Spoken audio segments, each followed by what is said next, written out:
আপনি জানেন কি কোন পাখিকে রাতের পাখি বলা হয়?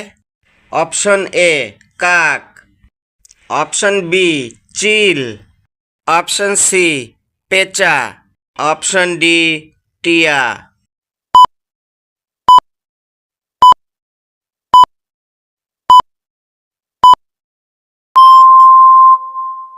সঠিক উত্তরটি জানার আগে আপনি যদি নতুন হয়ে থাকেন অবশ্যই সাবস্ক্রাইব করুন আমাদের YouTube channel memory update quiz এ ধরনের আরও নতুন নতুন ভিডিও পেতে। কোন পাখিকে রাতের পাখি বলা হয়? এই প্রশ্নটির সঠিক উত্তর হচ্ছে অপশন সি পেঁচা। পেঁচা হচ্ছে একটি নিশাচর প্রাণী। এরা দিনে ঘুমায় আর রাতে শিকার করে।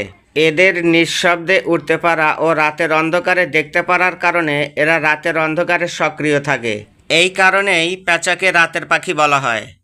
উত্তরটি কি আপনি আগে থেকে জানতেন? জানলে অবশ্যই কমেন্ট বক্সে জানাবেন।